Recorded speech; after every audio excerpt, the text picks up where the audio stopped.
사람의 방언과 천사의 말 한데도 내가 산으로 옮길 만한 믿음 있다 해도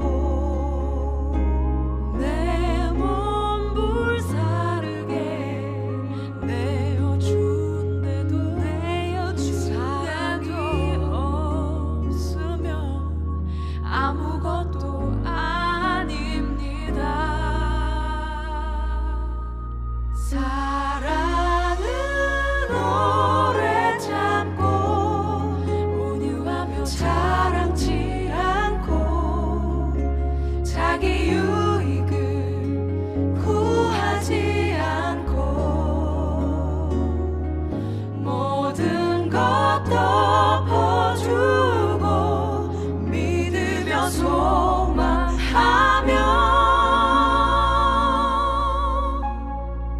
모든 것을 견딥니다. 진리와 함께 기뻐합니다.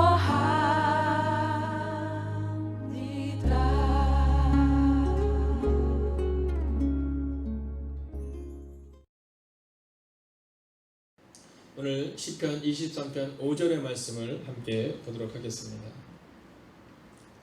시편 23편 5절 우리가 함께 합독합니다. 함께 했습니다. 시작. 주께서 내 원수의 목전에서 기름을 내 머리에 내 잔이 넘치나이다. 아멘. 자, 오늘 하나님께서 우리 가운데 주신 말씀은 하나님은 넘치도록 부어주시는 분이시다 라는 제목으로 함께 말씀을 합니다. 여러분 기억하세요? 네, 오늘 이 제목을 가슴에 새기고 돌아가시면 됩니다. 왜냐하면 이 제목은 제가 여러분에게 줄 수 있는 제목이 아니라 성경이 우리 가운데 주신 말씀입니다. 여러분 오늘 이 새벽 이 시간 믿음으로 선포하겠습니다. 여러분에게 하나님께서 넘치도록 부어주실 것입니다. 자, 오늘 제가 새벽에 이제 집에서 교회를 걸어오는데 약 한 30분 정도 걸립니다. 이렇게 걸으면서 오는데 참 낮에 걷는 길과 새벽에 걷는 길은 참 달라요. 또 밤에 걷는 길은 또 다릅니다. 참 신기한 건 뭐냐면 낮에는요 그 골목골목 이렇게 다니기 참 좋더라고요. 네, 왜냐하면 차도로 다니면 시끄럽고서 골목골목으로 다니는 게 좋은데 근데 새벽에 무섭더라고요. 네, 그래서 혹시라도 모를 요즘에 세상이 너무 어렵잖아요. 네, 요즘에는 이렇게 여성분들이 있으면 무서워요. 네, 여성분들이 있으면 또 남자들은 그렇잖아요. 이제 여성분들도 남성들을 이렇게 외딴 곳에 만나면 무섭지만 우리도 마찬가지예요. 네, 또 아침에 막 술에 막 취해서 막 비틀거리는 여성분들이 막 이렇게 오면 막 걱정이 되고 놀라서 이렇게 다른 데로 돌아옵니다. 돌아오면 이렇게 그런 분들을 만나면 이렇게 길을 이렇게 틀어서 반대로 제가 이렇게 오고 그러니까 평상시 한 25분 걸리는데 한 30분 정도가 걸리더라고요, 새벽에. 또 오면서 무슨 생각이 드냐면 어쩌면 이렇게 낮에 걷는 길과 새벽에 걷는 길이 다를까요? 근데 골목이 아닌 이제 약간 넓은 도로에 사람이 거의 없잖아요. 걸리 쭉 오는데 새벽에 그 혼잡한 것들이 다 사라지고 거의 사람이 없어요. 보이는 사람은 딱 두 종류밖에 없습니다. 첫째 종류의 사람들은 새벽에 일을 하시는 분들이에요. 아침에 출근하시는 분들, 그리고 아침에 무언가를 나르시는 분들. 그리고 두 번째 부류는 젊은이들입니다. 아직 술이 다 깨지 않은 상태에서 몸을 좀 비틀거리는 젊은이들. 자, 제가 그 두 분들을 볼 때 제 마음 가운데 어떤 마음이 드냐면 어쩜 저렇게 분명한 목적을 가지고 사는 사람과 분명한 목적을 가지지 않은 사람을 나눌 수 있을까? 그리고 오면서 기도해요. 분명한 목적을 가지고 계시는 또 이렇게 여러 가지 일을 하시는 분들을 위해서는 하나님 저분들에게 힘과 능력을 달라고 합니다. 또 비틀거리는 젊은이들을 위해서는 하나님 분명한 목적을 저들이 발견할 수 있도록 하나님 함께 해달라고 기도합니다. 그러면서 느끼는 게 있습니다. 그래서 뭐냐면 세상은 어떤 거냐는 겁니다. 세상은 어떤 거냐? 여러분 세상은 전쟁터입니다. 오늘 본문의 말씀을 한번 띄워주시겠습니까? 오늘 본문의 말씀을 보면 이렇게 기록하고 있습니다. 주께서 내 원수의 목전에서 이렇게 기록하거든요. 여러분 한번 상상해 볼까요? 자, 오늘 이 시편 기자인 다윗이 고백하는데 주께서 내 원수의 목전에서 내게 상을 차려주시고, 자, 어느 장면이 기억나십니까? 여러 장면이 기억이 날 겁니다. 이 다윗이 애굽에 또는 그 이방의 백성들과의 전쟁 가운데 하나님이 이기게 하시는 그 장면, 혹은 다윗과 골리앗의 전쟁 가운데 있는 그 장면, 뭐 여러 가지의 장면이 기억날 겁니다. 그런데 중요한 것은 우리의 삶도 이러하다는 겁니다. 우리의 삶도 원수의 목전에서 살아가는 것처럼 우리 앞에 바로 그 전쟁터와 같은 상황이 여전히 펼쳐지고 있다는 겁니다. 여러분, 그런데 이 원수가 우리 앞에 있는 상황 가운데 우리가 두려워하지 않아도 될 것은, 이 전쟁터와 같은 상황에서 우리가 두려워하지 않아도 될 것은 오늘 성경이 우리가 말합니다. 기름을 내 머리에 부으셨으니 내 잔이 넘치나이다. 여러분, 오늘 우리가 이 말씀을 붙들고 오늘을 살아내는 겁니다. 여러분, 팩트를 분명히 해야 됩니다. 사실은 우리는 전쟁터에 있는 겁니다. 하나님이 보호하시니 나에게 어떤 악한 것도 다가올 수 없다. 아니요, 우리는 악한 것들 가운데 살아가는 겁니다. 여러분, 믿음의 사람들의 모습을 보면 다윗도 그랬습니다. 모세도 그랬습니다. 여호수아도 그랬습니다. 늘 전쟁 가운데 살아가는 겁니다. 여러분, 우리 가운데 문제가 다가오지 않게 하소서라고 기도하는 것이 아니라 문제를 넘어서게 하소서라고 기도할 수 있어야 한다라는 겁니다. 그리고 우리가 기대하는 것은 그 하나님은 역전의 하나님이시다라는 겁니다. 여러분, 얼마나 멋진 고백이에요. 원수의 목전에서 내게 상을 차려주시고. 여러분, 우리는 이 역전의 하나님, 하나님을 우리 역전의 하나님을 부르는데, 이 역전의 하나님을 홍해를 갈라지는 어떤 특별한 상황에서 우리는 역전의 하나님이라고 생각합니다. 여러분, 그러나 그렇지 않아요? 역전의 하나님은 오늘을 살아가는 우리에게도 그 역전으로 우리의 삶을 지켜내신다라는 겁니다. 작년인 걸로 기억합니다. 제 선배 목사님께서 이제 세미나를 인도하시는데 그분이 그런 얘기 하시더라고요. 한동안 이 국정원이라는 우리나라에서 이제 여러 가지 공기업들 중에 하나의 기업에 가서 이제 예배를 인도하시게 되었다는 겁니다. 근데 그 예배를 인도하시는 분들 중에 이제 담당하시는 이제 안수 집사님이 한 분이 계시더라고요. 이분이 굉장히 좀 젊은 분인데 친구가 아주 굉장히 빨리 하셨더라는 겁니다. 자, 그분과 이런저런 얘기를 하는데 그분이 그런 기도 부탁을 하시더라고요. 목사님, 기도해 주십시오. 그래서 어떤 기도를 할까요? 이제 다음 달 정도가 되면 이제 승진하는 사람들 명단이 나옵니다. 아, 그렇군요. 근데 저는 승진에 대한 막 욕심이 있는 것은 아니지만 너무 빠르게 이분이 진급을 계속한 거예요. 자, 너무 빠르게 진급을 계속하다 보니까 이번에 만약 승진을 못하게 되면, 누락하게 되면 그런 국정을 나가야 되는 거예요. 올라가야 될 것들이 있는데 너무 빠르게 되다 보니까 너무 빨리 와서 이제 나가게 되는 거예요. 그래서 승진을 위해서 기도해 주십시오. 예, 기도하겠습니다. 자, 근데 참 열심히 하시던 분이라는 거예요. 우리로 치면 속회를 인도하시기도 하시고요. 또 교회에서 예배마다 봉사자로 서시기도 하시고요. 근데 발표가 되는데요. 그 다음 예배 때 가서 얘기를 듣는데 발표했는데 진급이 누락이 된 거예요. 근데 이분이 그렇게 얘기했어요. 진급이 누락이 됐습니다. 그러나 하나님이 인도하시겠죠. 그러는데 이분의 마음 가운데 약간 슬픈 빛이 느껴지더라고요. 자, 그리고 나서 또 얼마 후에 이제 그곳에 예배를 인도하러 가는데 그 이야기를 이제 저희들에게 해주시는 겁니다. 자, 누락이 돼서 이분의 마음 가운데 그래도 내가 하나님에서 열심히 했는데 이 마음이 있었다라는 거죠. 그러면서도 하나님이 내 삶을 인도하시기를 기대하며 그럼 나는 이제 어떤 일을 준비하나 하고 있는데 그때 이제 정권이 바뀐 겁니다. 정권이 바뀌었는데 그 정권이 바뀌기 전에 이 요직들을 어떻게 줬냐면 정치적으로 이 요직을 맡긴 거예요. 이 정권이 바뀌면서 그 요직들에 앉았던 그 사람들을 다 쳐낸 거예요.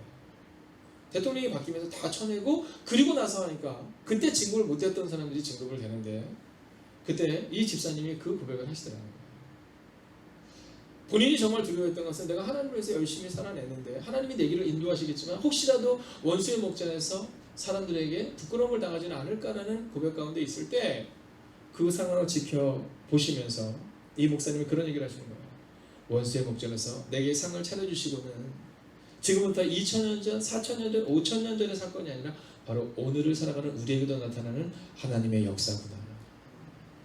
여러분, 오늘 여러분의 마음 가운데 첫 번째로 이 마음이 우리 가운데 있을 수 있어요. 하나님, 왜 이렇게 어려울까? 왜 이렇게 열리지 않을까? 왜 이렇게 답답할까요? 왜 이렇게 소외감 가운데 우리가 있을까요? 여러분, 두려워 말고 놀라지 마세요.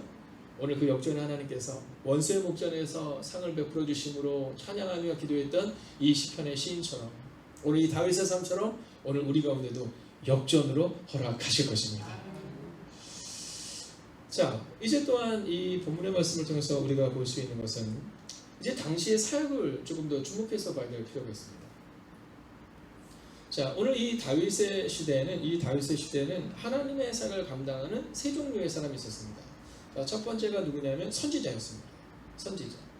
자, 우리가 잘 아는 것처럼 이 선지자는 하나님의 말씀을 대언해서 선포하는 사람이었습니다. 이 선지자는 예배를 인도하거나 뭐 그런 부분보다는 사실 하나님의 말씀을 대언하고 선포하는 그런 역할을 감당하는 사람이었습니다. 자, 두 번째는 어떤 사람이에요? 제사장입니다. 제사장.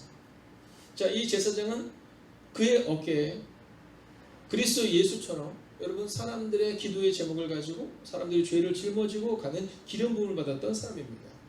특별히 이 대제사장은 하나님께서 그에게 허락하신 그 하나님의 장소에 들어갈 수 있는 1년에 한 번 들어갈 수 있는 기름 부으심을 받을 수 있는 사람이었죠. 자, 그리고 마지막 세 번째 사람이 누구냐면 왕이었습니다. 자, 이 왕은 하나님을 대신하여 이스라엘 백성들을 통치하는 사람이었죠. 자, 그런데 여기서 아주 중요한 것이 있습니다. 자, 하나님의 사역을 감당하는 이 왕의 역할을 감당했던 첫 번째 초대 왕, 네, 그는 바로 사울이었습니다. 자, 기름 부으심을 통해서 그 왕이 되거든요. 근데 이 사울 가운데 본인이 왕이 되는 순간이 경험됩니다. 우리가 신앙생활을 하다 보면 우리가 왕이 되는 순간을 경험합니다. 여러분, 오늘 이 말씀 앞에 우리의 삶을 점검하셔야 됩니다. 내가 왕이냐? 아니면 내가 그리스도의 사람이냐? 그리스도의 종이냐? 오늘 이 시편 기자인 다윗의 고백을 계속해서 보면 다윗은 자신을 늘 뭐라고 고백하냐면 그리스도의 종, 하나님의 종, 성령의 사로잡힌 사람, 즉 그는 하나님의 종으로, 여호와의 종으로 그를 고백합니다. 자, 그런데 사울은 하나님의 종으로 시작했지만, 하나님의 기름 부으심 받은 자로 시작했지만 그는 끝내는 왕으로 끝납니다. 여러분, 우리의 모습이 그렇지는 않습니까? 혹시 여러분과 저의 모습이 그렇지는 않습니까? 처음에는 그 은혜와 감동으로 시작했는데 어느 순간부터 그것이 은혜와 감동이 아니라 의무감으로 우리 가운데 다가오기 시작한다는 겁니다. 여러분, 이 다윗은요 3번 기름 부으심을 경험하게 되거든요. 근데 이 다윗의 삶 가운데 가장 기억이 나는 그 첫 번째 기름 부으심이 무엇일까요? 네, 그 3번 가운데 이 첫째 되는 기름 부으심은 바로 이새의 집에서, 아버지 이새의 집에서 목동으로 있었던, 양을 치는 자로 있었던 이 다윗에게 선지자가 직접 찾아와서 그에게 기름을 붓는 바로 그 장면이었을 겁니다. 여러분, 다윗은 그 장면을 잃어버리지 않고 평생을 살았어요. 다윗은 왕이 되는 기름 부으심을 기억하며 살았던 것이 아니라 다윗은 하나님이 그를 세우시는 그 첫 번째 목동이었던, 아무것도 아니었던, 카탄이었던, 막내였던 그를 하나님이 선택하신 장면을 잊지 않고 살아갔어요. 여러분, 저는 오늘 여러분에게 믿음으로 선포합니다. 오늘 이 두 번째 메시지, 하나님이 여러분에게 상을 차려주시고 여러분에게 기름을 부어주신다는 사실을 잊지 마셔야 합니다. 내 인생의 주인이 내가 되고 내 인생의 왕이 내가 되어서는 안 돼요. 저는 오늘 이 새벽 이 말씀을 준비하며 이제 우리가 2년 후 정도가 되겠지만 왕, 하나님의 왕, 수많은 왕들의 이름 가운데 과연 하나님에게 사로잡힌 하나님의 종이었던 왕들은 어떤 생각했을까? 그리고 그들은 왜 하나님의 종이 아니라 세상의 왕으로 그들은 멸망의 길로 걸어갔을까를 한번 살펴보고 싶구나라는 그런 하나님의 음성을 듣게 됩니다. 여러분, 이 목사의 마음 가운데도 왕이 되고 싶은 마음이 들 때가 있습니다. 아버지의 마음 가운데도 그럴 때가 있지 않습니까? 여러분, 왕인 것처럼 행동합니다. 여러분, 우리에게 맡겨주신 우리의 가정 가운데 섬기는 자로 우리를 보내주셨는데 우리는 왕처럼 행동하려 합니다. 목회자도 직분자들도 어느 순간부터 그리스도의 종이 아니라 그리스도 위에 있는, 교회 위에 있는 왕으로 군림하려는 우리의 모습을 보게 됩니다. 사랑하시는 여러분, 기억하십시오. 여러분은 그리스도의 종입니다. 왕처럼 살아가는 인생이 아니라 하나님 앞에 무릎 꿇은 하나님의 종으로 살아가는 우리 모두가 될 수 있기를 주의 이름으로 축원하겠습니다. 자, 이제 마지막 세 번째 모습을 살펴보려고 하는데요. 자, 첫 번째가 역전의 하나님이셨다면, 두 번째는 우리에게 기름을 부어주시고 또 우리 가운데 왕으로 삼아주시는 분은 오직 하나님이심을 보았다면, 마지막 세 번째는 뭐냐면 내 잔이 넘치나이다에 대한 부분을 보려고 합니다. 자, 내 잔이 넘치나이다. 자, 그 당시 하나님의 영에 감동된다는 것은 굉장히 중요했습니다. 여러분, 우리가 이 삼손이라는 사람에 대해서 볼 때, 자, 마하네단에서 여호와 영이 그를 움직이기 시작하셨다 이렇게 기록하거든요. 모르는 지역인데 그곳에서 여호와의 영이 그를 움직이기 시작하셨다 이런 표현이 나와요. 성령이 임하는 겁니다. 여러분, 신약 시대는 모든 이들에게 성령을 간구하는 모든 이들에게 성령께서 임하셨다면, 구약 시대도 성령께서 분명히 반드시 계속해서 일하셨습니다. 근데 특별히 이 구약 시대를 보면 하나님의 일을 하는 사람들에게 이 성령의 역사가 일어났다는 것을 우리가 보게 됩니다.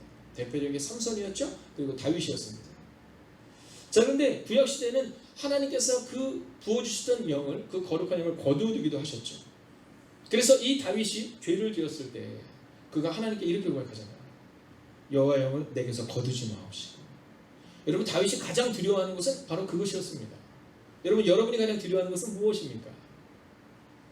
자, 오늘 우리가 그 말씀 앞에 서야 됩니다. 우리가 가장 두려워하는 것은 무엇일까? 여러분, 종종 우리가 가장 두려워하는 것은 재정일 때가 있습니다. 우리가 가장 두려워하는 것이 성공일 때가 있습니다. 우리가 가장 두려워하는 것이 세상적인 것일 때가 있다는 겁니다. 그러나 오늘 성경은 우리 가운데 있어서 우리가 가장 두려워하는 것은 성령이 우리 안에서 역사하지 못하는 상황이 우리가 가장 두려워해야 한다는 겁니다. 오늘 하나님께서 이 다윗에게 기름을 부어주시고 성령으로 함께 하시며, 이 다윗이 가장 두려워했던 것은 바로 죄를 지음으로 인하여서 여호와의 영이 떠나가서 가장 두려워했어요. 여러분, 어떠십니까? 여러분의 지금의 영적 상태는 어떠십니까? 여러분의 마음 가운데도 그 마음이 있으십니까? 혹시라도 우리 가운데 오늘 내가 성령으로 역사하지 않는 것에 대한, 내가 성령 충만으로 살아가지 못하는 것에 대한 두려움이 여러분 가운데 있냐는 겁니다. 여러분, 이것을 점검하셔야 됩니다. 성공을 위해서 성령이 필요한 것이 아니라 성령께서 오늘 내 안에서 역사하고 계시는지를, 내 머리에 부어주시는 그 성령의 거룩한 역사가 지금 내게 넘치고 있는지를 점검하셔야 된다는 겁니다. 사랑하시는 여러분, 하나님이 여러분 가운데 부어주셔야 합니다. 그리고 그 성령의 충만으로 오늘을 살아내야 하는 겁니다. 여러분, 성령 충만이 없으면 모든 것이 지루합니다. 여러분, 오늘 이 새벽 이 시간 여러분이 이 새벽을 깨울 수 있는 이유가 어디에 있습니까? 여러분, 이 시간 여러분이 여러분의 가정에서 자리를 털고 일어나 말씀 앞에 서기를 위하여서 이 자리에 나온 이유가 어디에 있습니까? 그것은 바로 성령의 능력이 우리 가운데 임하기 때문입니다. 여러분, 성령의 충만이 우리 가운데 사라지는 그 순간부터 하나님께서 우리 가운데 부어주시던 예배의 자리가, 기도의 자리가, 말씀의 자리가 멀어지기 시작하는 겁니다. 여러분, 내가 왕이 되는 그 순간부터 하나님께서 우리 가운데 부어주셨던 그 자리가 의무감의 자리로 우리 가운데 다가오기 시작하는 겁니다. 오늘 성경은 우리 가운데 이렇게 말합니다. 주께서 내 원수의 목전에서 내게 상을 차려주시고 기름을 내 머리에 부으셨으니 내 잔이 넘치나이다. 여러분, 성령 충만한 사람은 하나님의 영광을 보게 됩니다. 여러분, 군대에 간 우리의 자녀들이 가장 불쌍한 군인이 어떤 군인지 여러분 너무나도 잘 알고 계시죠? 여러분, 가장 불쌍한 군인은 총이 없는 군인입니다. 여러분, 축구 선수가 축구공을 없다고 생각해 보십시오. 어떤 모습일까요? 여러분, 그리스도인에게 있어서 성령 충만하지 않다. 여러분, 우리 영혼을 날마다 점검하셔야 합니다. 내가 성공하기 위해서 하나님을 갖다가 쓰는 것이 아니라 오늘 내가 다윗처럼 여호와의 영이, 성령이 내게서 떠나가는 걸 가장 두려워하고 있는지, 내가 성령 충만하지 못한 것을 가장 두려워하고 있는지, 아니면 성령을 이용하려 하고 있는지 우리의 모습을 점검하셔야 한다는 겁니다. 하나님은 넘치도록 부어주시는 분이십니다. 오늘 이 새벽 이 시간 그 성령의 기름 부으심이 우리 가운데 흘러넘쳐서 오늘도 여전히 전쟁터와 같은 원수의 목전에서 살아가는 우리에게 부어주시는 그 하나님의 거룩한 역사, 그리고 우리의 눈이 하나님의 영광을 바라볼 수 있는, 사람들은 골리앗 앞에서 모두가 망했다라고 절망과 슬픔을 이야기하지만 오직 다윗만큼은 하나님의 일하심을 볼 수 있었던 성령의 가득한, 성령의 충만한 사람으로 그 원수의 목전에서 이겨냈던 다윗처럼 오늘도 성령의 충만으로 여러분의 남은 생을 멋지게 역전시키시는 그 하나님과 함께 살아가시기를 주의 이름으로 축원하겠습니다.